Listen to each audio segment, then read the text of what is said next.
আমার মেসেঞ্জার তো খুব একটা চেক করা হয় না, বাট এই দুদিন আগে আমি একটা সানগ্লাসের বুকিংয়ের জন্য মেসেঞ্জার খুলেছিলাম। দেখলাম আমার ভিডিও দেখে তোমরা অনেকে আমাকে মেসেঞ্জারে মেসেজ করেছো যে আমার ওটি এক্সপিরিয়েন্স কেমন ছিল, আমি কোন নার্সিংহোম থেকে হয়েছি, প্রেগনেন্সি জার্নি কেমন ছিল, সেই সময় কী কী প্রবলেম ফেস করতে হয়েছে, তারপরে কিভাবে আমি জার্নিটা স্মুথলি কাটাতে পেরেছি কিনা, মানে মোট কথা এই রিলেটেড দেখলাম অনেকে মেসেজ করছে যারা নিউ মমি হতে চলেছো। তো আমি দু তিনজনকে রিপ্লাই করলাম ওখানে, বাট সবাইকে তো রিপ্লাই করা পসিবল না আমার পাপাকে নিয়ে। তাই ভাবলাম যে চলো একটা তোমাদের সাথে ভিডিও করে দিই। দেখো, সবার তো ওটি এক্সপিরিয়েন্স আলাদা হয়, তো আমি পার্টিকুলারলি আমারটা অনলি ফর শেয়ার করছি তোমাদের সাথে, তোমরা যেহেতু জানতে চাইছো তাই জন্য। তো প্রথমে স্টার্ট করি আমি আমার প্রেগনেন্সি জার্নি দিয়ে, শর্টে বলছি, কারণ প্রেগনেন্সি জার্নিটা যদি বলতে যাই তাহলে অনেকগুলো পার্ট হয়ে যাবে, খুবই শর্টে বলছি। ফুল প্রেগনেন্সি জার্নিতে আমি আমার কিন্তু বিজনেস রান করে গেছি, কারণ পেটু থেকে আমার পাপা আমাকে খুব সাপোর্ট করেছে কাজ করার জন্য। হ্যাঁ, প্রথম 3 মাস আমার প্রচণ্ড অরুচি ছিল, বমি ছিল, মাথা তুলতে পারতাম না, প্রচুর মাথা ঘোরাতো আমার। প্রথম 3 মাস তো আমার খুবই টাফ গেছে।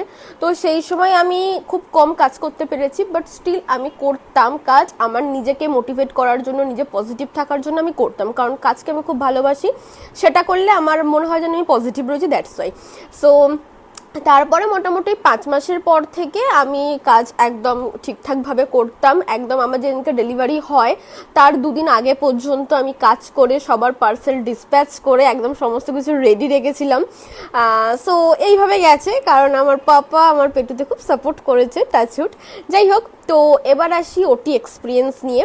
সো যেদিন ফার্স্ট অফ অল তো আমি জানতে পারি, আমি মেবি 1 নভেম্বর অর 2 নভেম্বর জানতে পারি যে আমার না না সরি হ্যাঁ 2 অর 3 নভেম্বর আমি জানতে পারি যে আমার 6 নভেম্বর ওটি হবে, কারণ মিডিলে ওই টাইমটাতে ডক্টর থাকবে না, বাইরে চলে যাবে। তো 5 নভেম্বর আই গেস রাত্রে উনি এখানে আসবেন, তো 6 নভেম্বর আমার ওটি হবে, এটা আমি জানতে পারি।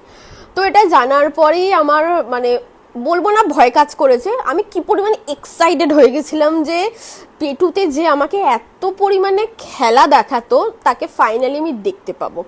তো এটা নিয়ে প্রচণ্ড পরিমাণে এক্সাইটেড ছিলাম। আর আমি না প্রেগনেন্সি জার্নির লাস্ট স্টেজে যখন আসি তখন আমার প্রচণ্ড একটা অ্যাংজাইটি কাজ করতো, আর ভালো লাগছে এবার ওটিটা হয়ে গেলে ভালো হয়, কবে দেখতে পাওয়ার প্রচুর। আমার যেহেতু পেটুটা অনেকটা বড় হয়েছিল, তো আমার খুব বেশি আমি হাঁপিয়ে মানে প্রচণ্ড কষ্ট হতো। তো মানে আমি খুব চাইতাম যে আমার তাড়াতাড়ি যেন হয়ে যায়, এরকম টাইপের চাইতাম। সো ফাইনালি যখন সেই দিনটা এলো, তার আগের দিন রাত্রিবেলা আমি পুরো প্রেগনেন্সি জার্নিতে ভাবতাম যে যেদিন আমার ওটি হবে তার আগের দিন আমি রাতে সারা রাত হয়তো ঘুমাতে পারবো না, এরকম আমি ভাবতাম। বাট সেটা কিন্তু একদমই হয়নি। দাঁড়াও, সেকেন্ড পার্টে আমি বাকিটা বলছি।